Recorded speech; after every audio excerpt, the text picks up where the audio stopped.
Hi guys, my name is Chad Trofgruben. I am the founder and content creator for IncredibleTutorials.com.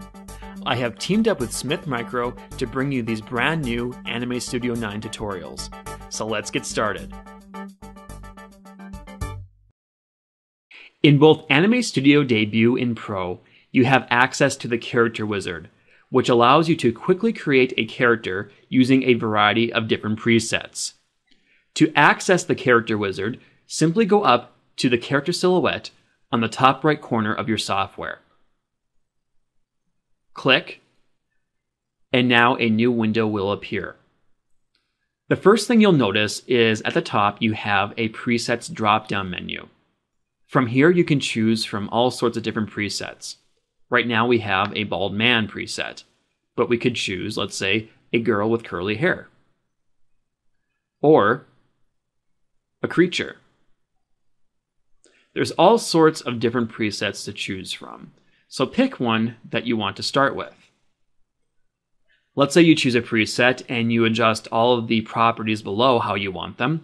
You can always create your own preset by hitting the plus button right here, and you can delete presets by hitting the minus button. So that gives you some control over the presets. Now next you have the properties for these presets. So I have chosen the bald man preset, but below I have a bunch of different options I can go through. Starting with proportions, I can adjust the height, the torso height, so more torso, less leg, or vice versa, the leg length, head height, so that gives us a bigger head, and we can make the character look fat or skinny. Coming down here to the arms, you can do arm length, so make them really long. You can make the shoulders bigger if you wish. You can go to arm width and make the arms look thicker, or add muscles, or make them not muscular at all. Come down here to hand length and you can make the hands bigger. And with this drop-down menu, you have the ability to choose from different hands. Right now I'm set to Cartoon Simple, but let's say I go to Realistic. You can see now the hands have changed. They're more detailed. Or I could choose Square. Again, just a different look for the hand. So it just depends on what you're looking for. With the legs, you have basically the same options you do with the arms, except it affects the legs. So you can choose hip width, leg width, muscles, foot length, and for the feet, you can choose sneakers or any of these other presets. So we could go barefoot. We could go with simple. It just depends on what you want to do. So now that you have set all of your body properties, we can go over now to the face tab.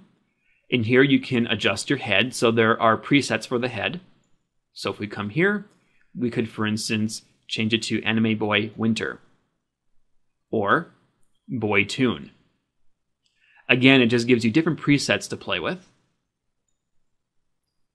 So once you have picked your preset, we can come down here, and with the properties with the head, you cannot adjust the neck, width, head top, and so on, unless if you are using the generic option. Here, then, you can go in and adjust some of these properties. But most of these presets are pretty much set in so that you can't do any adjustments. But if you're looking for something generic, then you can make those adjustments. Now with the eyes, once again, you can choose from different presets, and you can adjust the size, as well as the height and spacing. For the mouth, once again, you have presets, so I could choose cutout, and size and height can be adjusted. Same with the nose, size and height. And some of your presets allow head props, so let's say you want to put a hat on your character, or something on the character's head. You could definitely do this with some of the presets. Finally, you can adjust the vertical position of your face if you wish. And at any time, if you want to see what this looks like in all angles of your character, you can come down here to the preview window and adjust this dial and see what your character will look like from all directions. So moving on now to movement, you can see what your characters will look like with certain actions. There's 4 actions, and with the walk, you have some control over those actions. So for instance, we could adjust the steps per second. So if we put this up, he is going to walk a lot faster. If we put step distance, he'll take bigger steps. If we put step height, up he'll lift his legs up more. And we can make his arms swing even more with this option. As well as the torso bend, you can see it's really exaggerated now. And you can go to the other actions to see what those are going to look like. Going over here to the clothing, you can adjust the pants to be long or short, just as a shirt. So I could choose short. And you can see now he has shorts on. I could adjust the color of the pants if I wish. And the same goes for the shirt. Go to style, and now you can adjust the skin color, hair color, stroke width. Those are similar things you'll find in your style panel. And you can create a randomized line width. And you can choose to have scale compensation on or off, which basically means if you take your camera zoom tool and zoom into the character, the lines will get bigger when this is checked. If it's deselected, the lines will stay the same no matter what. So once you have all of your settings picked, you can come down here and check export all views, and that will export all of these views as switch layers so that you can switch back and forth between them when working on your animation. And finally, if you're looking for something a bit more random, I guess would be the word, you can always choose randomize. If you click this, basically all of your properties will be randomized so that you'll get something completely random using just the random presets available to you.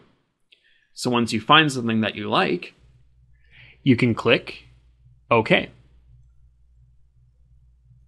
Now you'll see my character is now on the canvas, and if you look to the layers panel, you'll see I have a switch layer, as I said you would, and you have all of your views in that switch layer. So you have the back, you have the 3/4, side, front 3/4, and front. So you can just pick and choose which one you want. Let's say I want to do side, and then I can come in here with my manipulate bones tool, and I can manipulate my bones, and I can adjust the character. Also, if you go up to window, actions, you can see here you have your actions in the actions panel that I was showing you in the character wizard window. So you can initiate those actions if you wish. And if you're not sure how to use actions, I do have a tutorial on that, so you can check that out and get in-depth knowledge of that. But that is how you would access those actions from the character wizard. Anyway, that wraps up this lesson on the character wizard. If you have any more questions regarding Anime Studio, please visit the official Anime Studio website at anime.smithmicro.com. Thanks for watching, guys. I have more Anime Studio 9 tutorials out there, so be sure to check those out, and I'll see you next time.